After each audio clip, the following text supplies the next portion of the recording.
I remember the dust. Not the fire, not the roar of the engines, but the dust. It hung heavy, thick like a shroud, suffocating the vast, endless plains of the Kursk salient in that furnace of July 1943. We stood on the precipice, myself and a generation, waiting for the earth to tear open. I knew the plan, or at least the grand, desperate illusion of it, Operation Citadel. But what I recall most vividly is the silence just before the storm, a quiet that screamed of a fatal miscalculation.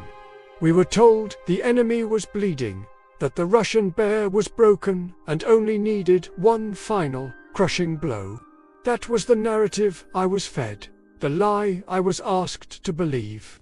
I see those intelligence reports still, filed away in the deepest recesses of my memory, reports stained not with ink, but with wishful thinking, maps that promised a shallow crust of defense.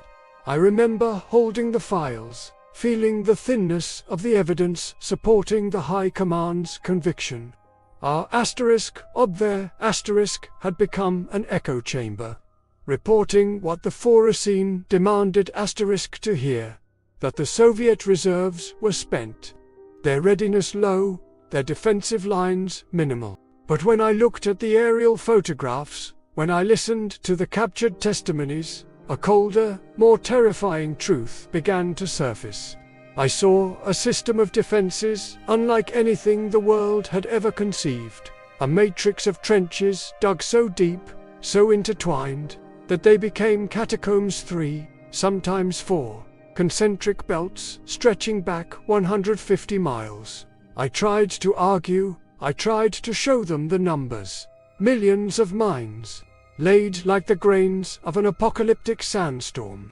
400,000 Soviet civilians and soldiers digging for months in the freezing mud and then the baking heat, transforming the steppes into an impregnable fortress. They dismissed me. They called it pessimism, a lack of faith in the Wunderwaffen. We had sacrificed time, that most precious commodity, delaying the attack from May to July, all for the arrival of the new Tiger and Panther tanks. I watched them roll out, magnificent beasts of steel, symbols of a mechanical perfection we believed would shatter the Russian spirit. The enemy knew we were coming. The agonizing delay had only granted Stalin the gift of foresight, the chance to reinforce his defenses and turn the salient into a gigantic, spring-loaded trap. I felt the bitter irony. Our secret weapon was so late, the enemy had time to prepare a grave for every one of them. The secret failure, I realized, was not the loss of a battle, but the loss of reality itself within our own ranks. Our intelligence projection was the belief we held about ourselves, not the truth about the Soviets. The earth tore open on July 5th. It wasn't the swift, surgical penetration we had planned for Operation Citadel. It was a slow, agonizing grind against concrete and flesh. I recall the sound, not the clanking of our panzers, but the relentless, shrieking symphony of Soviet artillery. A deluge we never anticipated. Every kilometer we advanced became a tomb. We were told we would break through the outer belt in hours. It took days. The Panthers, our pride, the spearhead, were betrayed by their own complexity.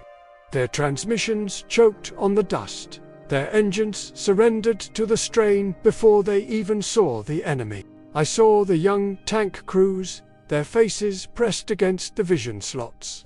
The faith melting with the summer heat, battling not just T-34s, but a network of overlapping, interlocking anti-tank positions that stretched to the horizon. I remember the smell of burning oil and burning flesh, a terrible, suffocating perfume of defeat that clung to the air. My detailed reports about the Soviet anti-tank guns, about the overwhelming density of the minefields, the very information that should have halted, the plan were drowned out by the roar of ideological certainty. The final stage, the point of no return, came with the clash I was close enough to feel the ground tremble, to hear the shriek of metal on metal, 1,000 tanks locked in a desperate, close-quarters embrace. This wasn't the maneuver warfare we had mastered. It was a desperate brawl in a dust bowl, a suicide run where numbers and tenacity won the day. We were supposed to crush them in open country with superior technology. Instead, I saw tigers, isolated and outflanked, overwhelmed by the sheer volume of T-34s and the courage of the Soviet tank crews, who fought with the grim knowledge that they were defending their own soil. The psychological toll was immediate and irreversible. I watched the commanders, the men who had planned the impossible, their eyes hollow, their certainty replaced by a creeping, cold dread. We had spent our strategic reserve, the very core of our armored strength, not against the enemy's operational weakness, but against the sheer, monumental scale of their preparation. When the order came, late on the evening of July 13th, to divert crucial Panzer Divisions south to defend against the Allied landings in Sicily, knew it was over. That command, forced by events happening 1,000 miles away, was merely the official recognition of the military reality I had already seen unfolding on the ground. We hadn't just lost a tactical battle. We had exhausted our strategic capability to wage aggressive war in the east. I left the salient with the wreckage still smoking behind me, carrying the weight of that dust and that silence still. We had walked into a trap of our own making, blinded by hubris and deafened by ideology, believing the enemy was broken when he was, in fact, laying a foundation of steel and earth beneath our feet. I learned then that the gravest failure in war is not the loss of tanks, but the loss of reality itself. We saw what we wanted to see in the intelligence reports, not what was . Kursk was not just the end of the German offensive. It was the turning of the tide, the quiet, terrifying birth of a war of grim attrition we could never win. When I look back, I see a landscape of graves stretching far past the horizon, all bought and paid for by a single, whispered failure of intelligence.